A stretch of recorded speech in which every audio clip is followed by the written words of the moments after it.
my name is Couch Coop and we are going to break with tradition with reviewing MotoGP 2023. There is a version out for 2024, but this is on PSN Extra. You don't really have to pay with any hard cash, barring that PlayStation Extra subscription service. And I've just put a whole bunch of 5 excellent local co-ops that also feature on the month we are currently in, which is probably June. Now, what is this break-in of tradition that you speak of? Normally, I get my father in to play this game with me. We're both motorcycle nuts. Obviously, my dad's not a massive gamer, so I wanted to push this test, it being on the PlayStation 5, meaning we're going to be able to look at its performance, and it has not disappointed. It's an absolutely stellar split-screen racer.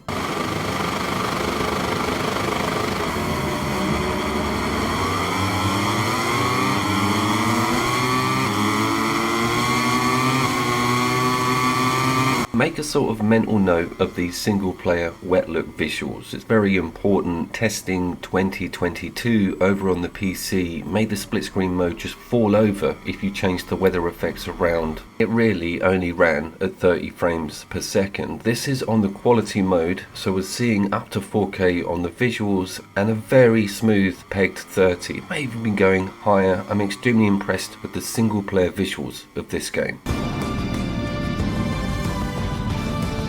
This also goes for its incredible replays, which offer a slowdown and speed up mechanic, and that will come back later because is it included in the split screen version? All's about to be revealed. Great replays, horrendous music.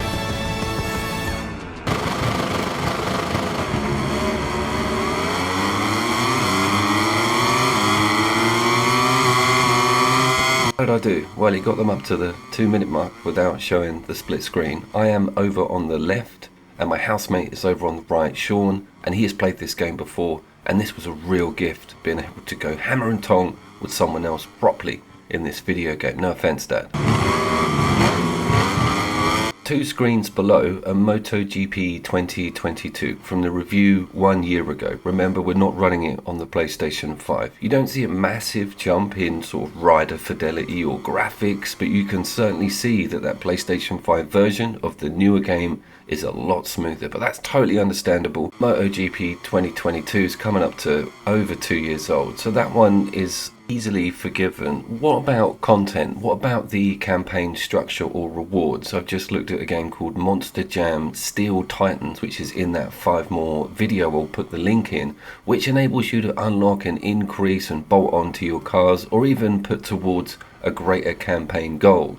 With this, there's no sort of seasons. It's not like that F1 split screener, which allows you to do a whole campaign / race / Formula 1 season together as a co-op goal. This is very much one and done, singular races, but you do get full 22 riders and the chance to just enjoy the game with someone else. I say that because 2019 took the split screen clean out, which was a massive worry. They brought it back again. I don't think I had anything to do with that, but I was very concerned to see one of the most beloved racers from the Sony systems get its split screen removed. Beloved? What on earth are you on about? I guarantee some of you lot had PlayStation 1s and 2s and got your heads round the original versions of these games. Only because you had to, because you probably had nothing else on your system, so you just had to learn it. Here's the thing about MotoGP games over on console, and I have lectured you all about this before. The analogy for me, now I've got further down the line with being able to compare this stuff, is GT7 or Dirt 5. They're a bit like Ghost of Tsushima, you know, beautiful looks, not terribly difficult, and you can sort of breeze through it if you concentrate. MotoGP games are like Dark Souls. You've really got to get your head around everything. The game will punish you if you don't respect it, and that is where the reward is.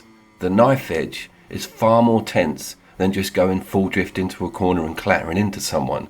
With this, you've got to thread a needle, and the concentration and tension is unbeatable. As a split screen gamer of over 30 years, I say hand on heart that the MotoGP series has given me some of the most satisfying moments of the whole genre.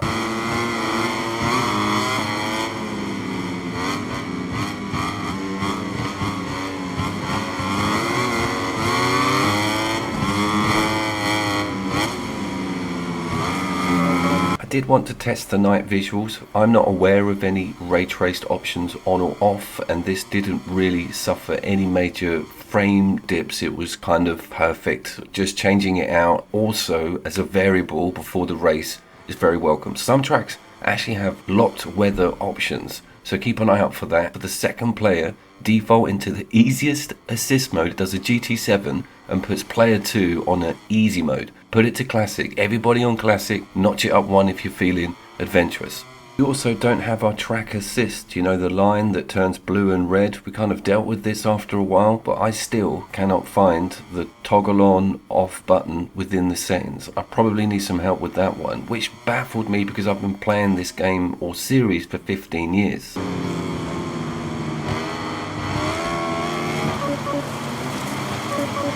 Let's have a look at the wet weather test. And do you remember me asking you to bookmark that visual fidelity from earlier? Well, there's not really much difference, right? It's amazing seeing all that spray, seeing the little covers on the riders, and the slipping and sliding just makes that knife edge a little bit sharper.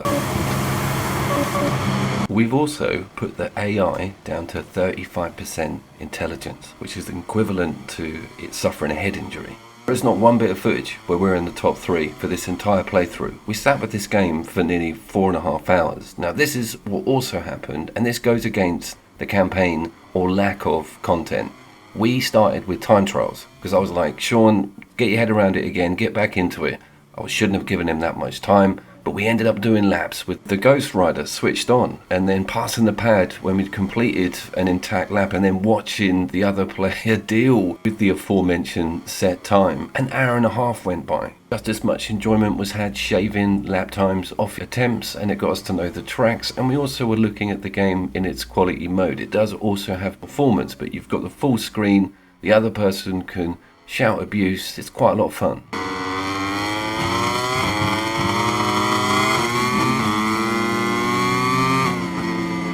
Stuff did get really tense with me and Sean fighting for 19th position. Talking to Couch Co-op Cadets, I've got Lewis back on Monday and we're going to deep dive a bit of art with flyers, walking around buildings on that split screen. Yep, Lewis, we've got some crazy art gameplay to get through. Talking to crazy gameplay, if only there was a motorcycle game with crowbars and machine guns in it and boss fights and a roguelike structure.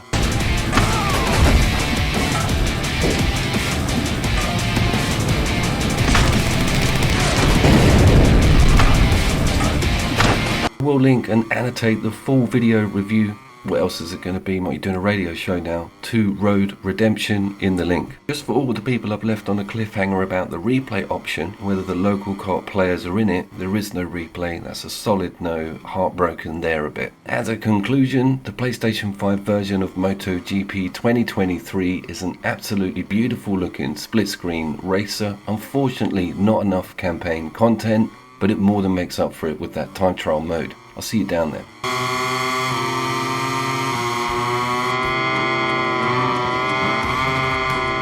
Let's take a look at the final classification of the MotoGP race before the traditional podium ceremony.